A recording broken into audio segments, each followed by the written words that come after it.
अस्सलाम वालेकुम, good morning dear students. कैसे हैं आप सब? खैरियत से हैं? आज एक नई सुबह के साथ एक नए टॉपिक के साथ हम हाजिर हैं। करंट और वोल्टेज तुमने देखा था, एक जो टॉपिक रह गया था वो था रजिस्टर का कॉम्बिनेशन सीरीज़ में कुछ डिफरेंट होता है, हमारे पास पैरेलल में डिफरेंट होता है। हमें पता है हमारे पास कि जो रजिस्टर इन सीरीज़ होता है उसमें वोल्टेज जो है वो डिवाइड होता है। सीरीज़ में वोल्टेज हमेशा डिवाइड होगा और हमारे पास पैरेलल में वोल्टेज सेम रहता है। तो यहाँ पे देखो, अगर हमारे पास ये दिया हुआ है कि जो जैसे समझो मैं यहाँ पे कोई बैटरी सोर्स लगा दूँ, ठीक है ना, तो मैं अगर यहाँ वोल्टेज, तो यहाँ पे हमारे पास जो ओवरऑल वोल्टेज होता है यानी कि जो ये ईएमएफ है, ठीक है, ये हमारे पास जो बैटरी लगी हुई है ये, क्योंकि हमारे पास दो रजिस्टर्स के ऊपर लगी हुई है, तो अगर बैटरी का वोल्टेज समझें कि अगर 10 है तो ये जो है वो डिवाइड हो जाएगा, डिपेंड करता है रजिस्टर पे और करंट पे। यानी अगर टोटल 10 वोल्ट की बैटरी हमारे पास है तो सीरीज़ में रजिस्टर में वोल्टेज डिवाइड होता है। तो इसका मतलब ये है कि हमारे पास दोनों इक्वल रेजिस्टेंस हैं समझे, तो 5 वोल्ट यहाँ होगा, 5 वोल्ट यहाँ आएगा। ठीक है स्टूडेंट्स, तो बेसिकली ये कॉन्सेप्ट है, वो रजिस्टर इन सीरीज़ में वोल्टेज डिवाइड होता है। तो यहाँ पे देखो हमारे पास उन्होंने बताया भी है, अब वोल्टेज की मदद से हम रजिस्टर का एक्सप्रेशन निकालेंगे। अब देखो यहाँ पे हमारे पास टोटल वोल्टेज है बैटरी का, वो दो में डिवाइड हो रहा है, V1 प्लस V2, क्योंकि दो रजिस्टर थे सीरीज़ में लगे हुए, दो रजिस्टर। अच्छा, यहाँ पे क्या है, V की वैल्यू होती है IR ओम्स लॉ के हिसाब से, वोल्टेज होता है I इंटू आर। तो यहाँ पे भी डालेंगे I इंटू आर, यहाँ भी डालेंगे I इंटू आर, और V2 में भी डालेंगे I इंटू आर। ठीक है, क्योंकि लेफ्ट हैंड साइड पे हम जो वोल्टेज है उसमें हम करंट और रेजिस्टेंस टोटल की बात करेंगे तो I और R ही रहेगा, लेकिन यहाँ पे V1 और V2 में वोल्टेज होगा R1 और R2 का, तो इसलिए R1 और R2 जो है वो चेंज हो जाएगा, R1 और R2 में चेंज होगा। यहाँ पे एक और स्टेप अगर हम करें इसके बाद कि I और R ये है, और हमारे पास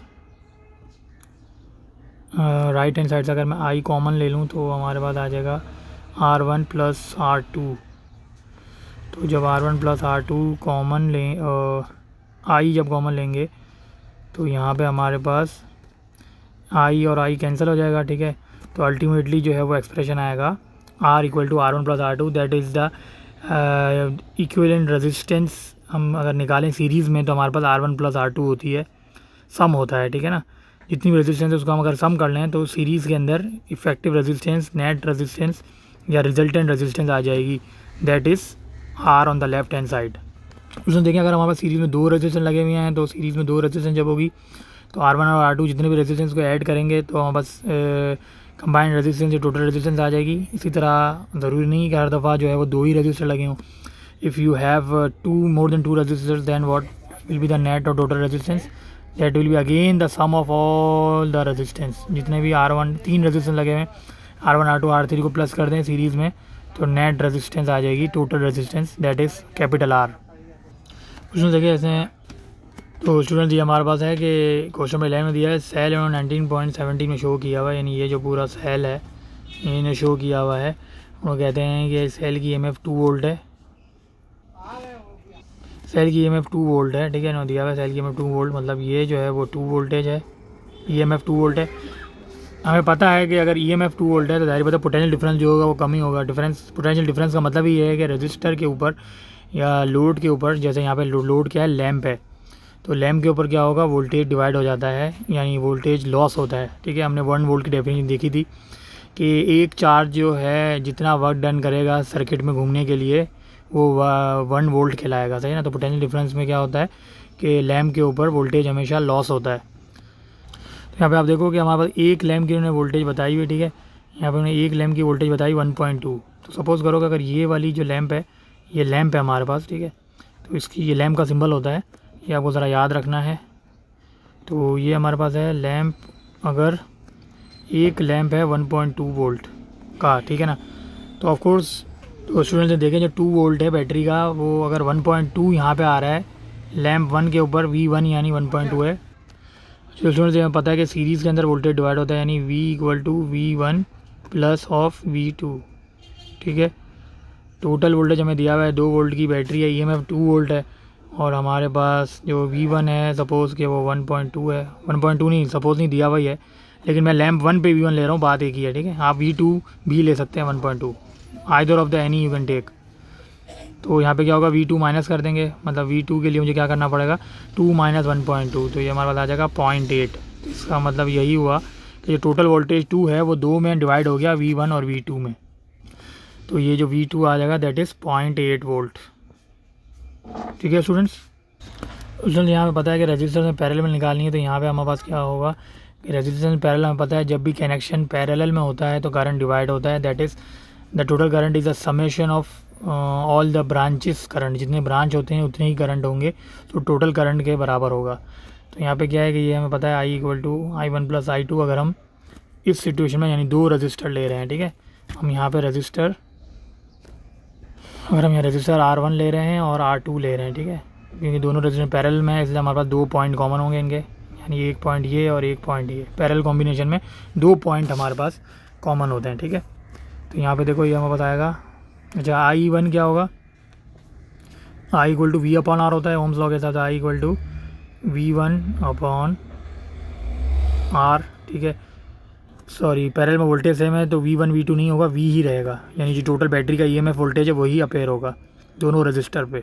अच्छा ये होता है V अपॉन R। ठीक है, वोल्टेज क्योंकि सेम है, करंट डिफरेंट है तो ये रजिस्टर भी डिफरेंट होगा, I1 और R1। इसी तरह I2 क्या हो जाएगा, I2 में भी V अपॉन R होता है, लेकिन वोल्टेज पैरेलल में सेम होता है इसलिए V जो है वो V रहेगा, जो EMF का बैटरी का वोल्टेज है। R2 will be R2।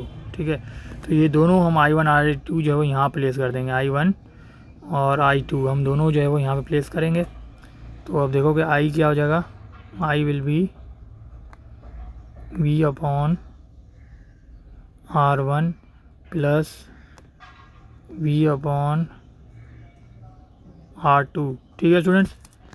अच्छा I भी हमें पता है, लेफ्ट हैंड पे जो I है वो किसके बराबर है, V अपॉन R। ये तो हमारे पास टोटल ही रहेगा, यानी टोटल करंट है, इसका मतलब जो V अपॉन R है वो भी टोटल वोल्टेज और टोटल रेजिस्टेंस आएगा। तो इसका मतलब क्या होगा, ये हो जाएगा, तो यहाँ पे लेफ्ट हैंड साइड पे टोटल वोल्टेज और टोटल रेजिस्टेंस ही आएगी, और जो है वो राइट हैंड साइड पे क्या होगा, same V upon R1 plus V upon R2। ठीक है स्टूडेंट्स, यहाँ पे V कॉमन आ रहा है तो V कॉमन लेंगे, तो जब V कॉमन लेंगे तो क्या हो जाएगा, 1 upon R equal to V, अच्छा ये हो जाएगा 1 upon R1 plus 1 upon R2, ये हो जाएगा 1 upon R1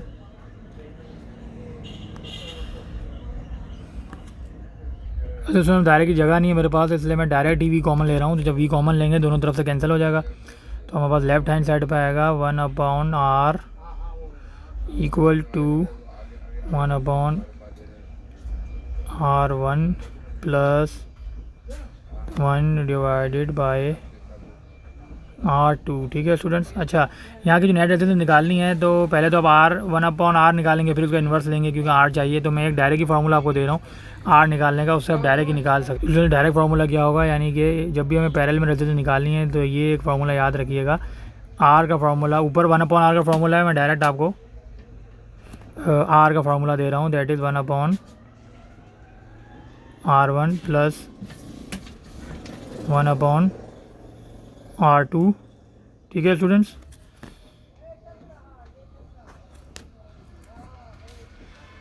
one upon R2, और यहाँ पे जो है वो -1 यानी कि ये इन्वर्स ले लेंगे यहाँ पे। ठीक है, तो ये ज़रा ध्यान रखिएगा आप लोग,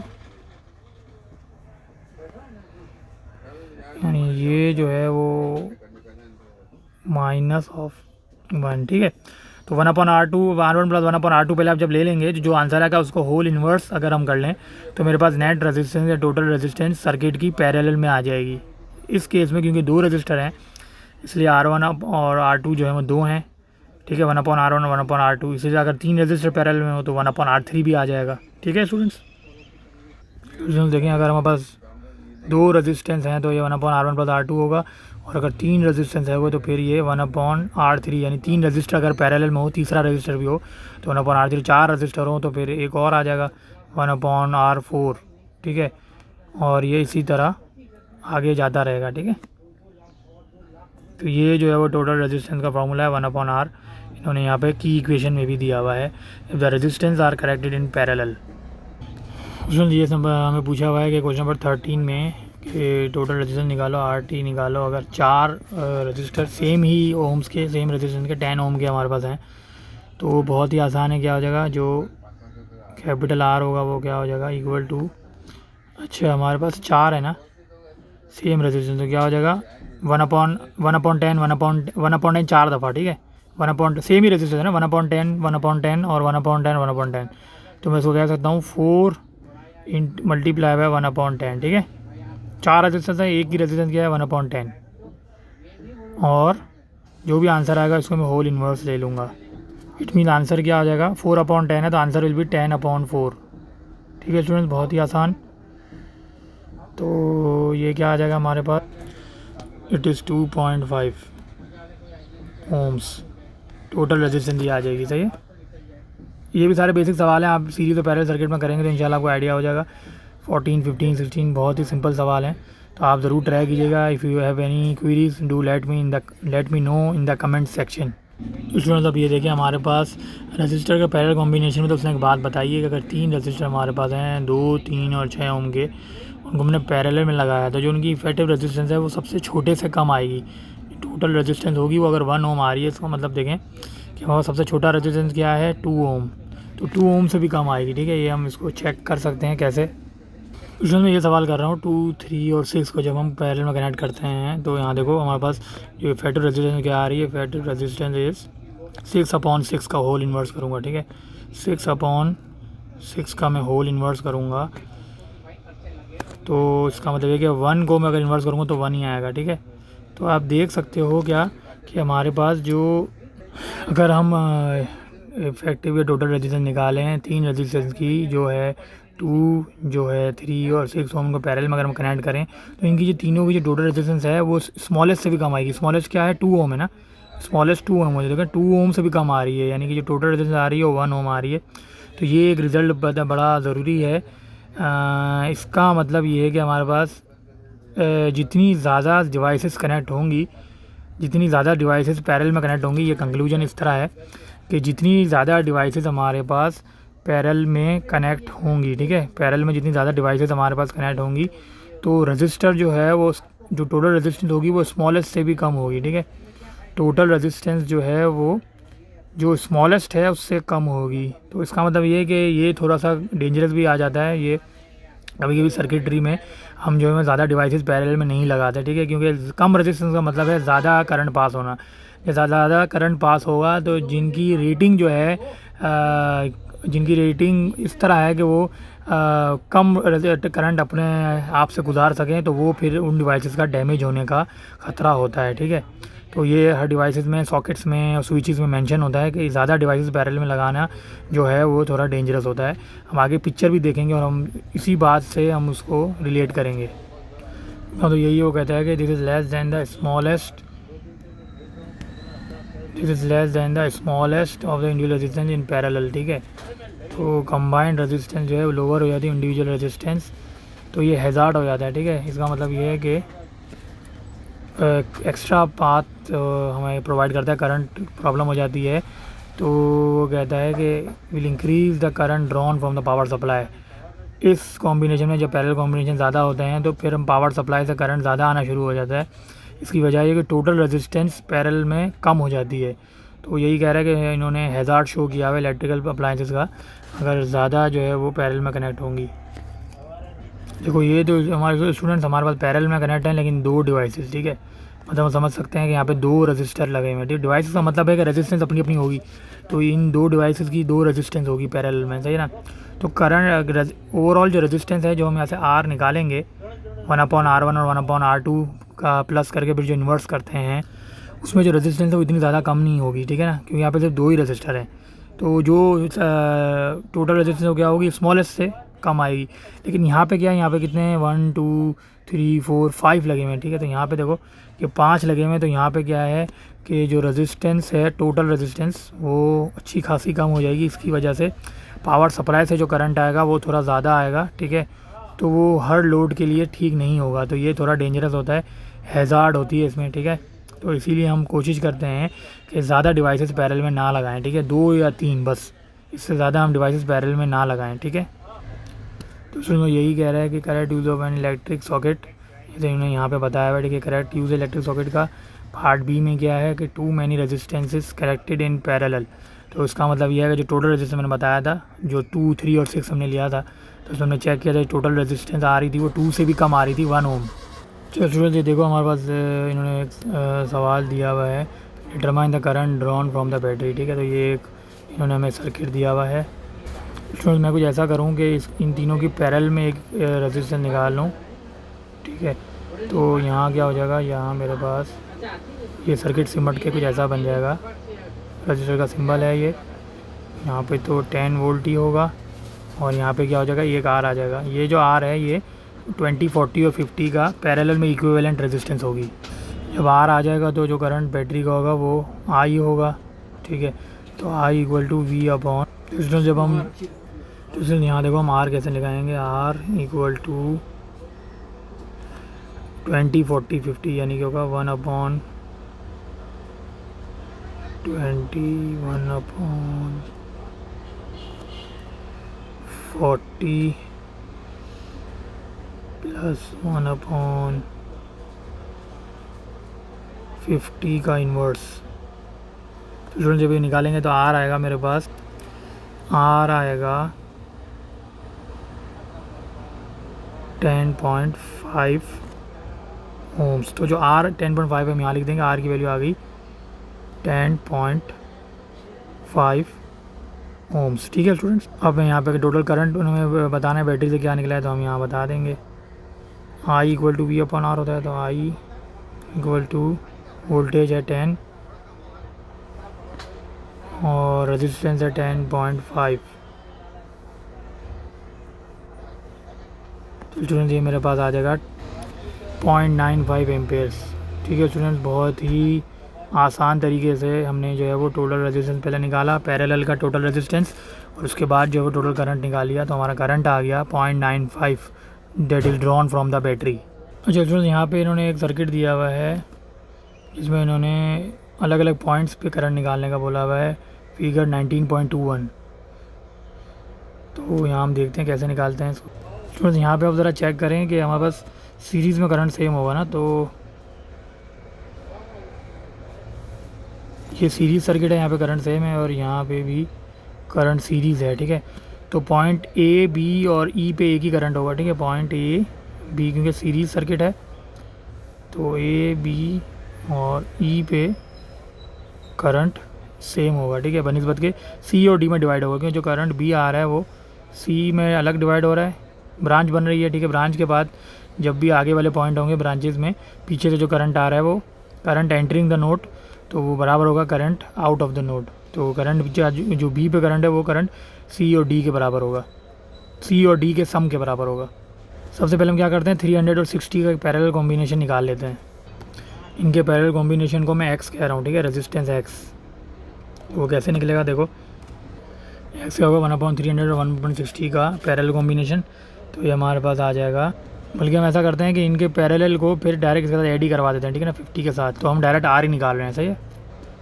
तो डायरेक्ट जो आर है वो क्या हो जाएगा, जो आर है वो क्या हो जाएगा एक्स, यानी पैरेलल कॉम्बिनेशन ऑफ 360 सीरीज़ का 50 प्लस होगा डायरेक्ट, उसको हम इन्वर्स नहीं करेंगे क्योंकि वो सीरीज़ में है। 50 जो है वो डायरेक्ट प्लस होगा, तो आर विल बी 100 ओम्स, ठीक है स्टूडेंट्स। ये तो हमारे पास 100 ओम आ गया। यहाँ बैटरी हमारे पास क्या है कि ये है, अब नया सर्किट क्या बन जाएगा, वोल्टेज बैटरी क्या लगेगी, बैटरी तो 600 की होगी, वोल्टेज जो होगा वो जो रेजिस्टेंस होगी, टोटल रेजिस्टेंस होगी 100 ओम्स, ठीक है। 100 ओम्स हमने निकाली है, बैटरी होगी 600, बैटरी है 600, ठीक है।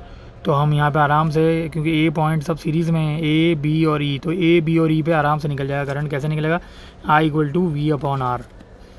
तो ये होगा I equals V upon R, तो आई हो जाएगा आई हो जाएगा, वोल्टेज कितना है 600, टोटल रेजिस्टेंस है 100, तो जो करंट है वो आ जाएगा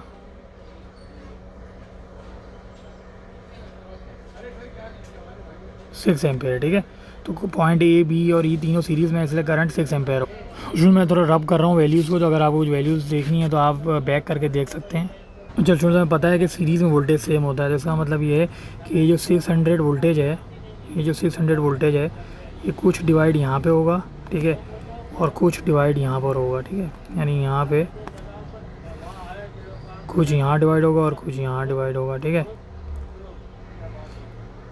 इसका मतलब ये है कि सबसे पहले तो हमें इसका वोल्टेज निकालना पड़ेगा। 50 ओम पे वोल्टेज कितना होगा, वोल्टेज ड्रॉप, तो 50 वोल्ट पे क्या होगा, आई इंटू आर होता है। तो यहाँ पे क्या हो जाएगा, करंट कितना है हमारे पास, इस पॉइंट पे करंट कितना है, 50 ओम पे करंट कितना जा रहा है, 6 एम्पेयर ना, तो 6 मल्टीप्लाई बाय 50, तो 6 5 30, तो ये 300 वोल्टेज आ जाएगा। ठीक है, यहाँ पे हमारे पास वोल्टेज कितना आ जाएगा, यहाँ पे जो वोल्टेज है वो आ जाएगा, यहाँ पे वोल्टेज आ जाएगा 300 वोल्ट 50 ओम पे। जैसा मतलब 600 में से 300 माइनस कर दो तो बाकी जो है 300 है, क्योंकि वोल्टेज सीरीज़ में डिवाइड होता है। तो 300 वोल्टेज जो है वो इसके पैरेलल कॉम्बिनेशन में होगा, मतलब 300 ओम पे भी 300 वोल्टेज होगा और 60 ओम पे भी 300 वोल्टेज होगा। तो हम इन दोनों पे सी और डी पे करंट अब आसानी से हम निकाल सकते हैं। इसमें पॉइंट सी के लिए हम कैसे निकालेंगे, पॉइंट सी के लिए हम कैसे निकालेंगे, I equal to V upon R. तो आई हो जाएगा वी डिवाइडेड बाय आर, तो ये कितना हो जाएगा, वोल्टेज कितना है 300 पे 300 ही है और रेजिस्टेंस भी 300 ही है। ठीक है, रेजिस्टेंस भी 300 ही है, तो यहाँ पे जो करंट आ जाएगा वो आ जाएगा 1 एम्पेयर। ठीक है स्टूडेंट्स, पॉइंट सी पे करंट आ जाएगा 1 एम्पेयर। इसी तरह पॉइंट डी पे देखो 300 और 600 पैरेलल कॉम्बिनेशन, तो इन दोनों पे पैरेलल कॉम्बिनेशन में वोल्टेज 300 ही आ रहा है, तो 60 ओम पे भी वोल्टेज 300 ही होगा। तो अगेन पॉइंट डी पे भी हम करंट निकाल सकते हैं वी अपॉन आर से। वोल्टेज है 300, लेकिन डी पे रेजिस्टेंस कितना है, पॉइंट डी पे रेजिस्टेंस है 60, तो करंट कितना आ जाएगा मेरे पास, करंट आ जाएगा 5 एम्पेयर्स। ठीक है स्टूडेंट्स,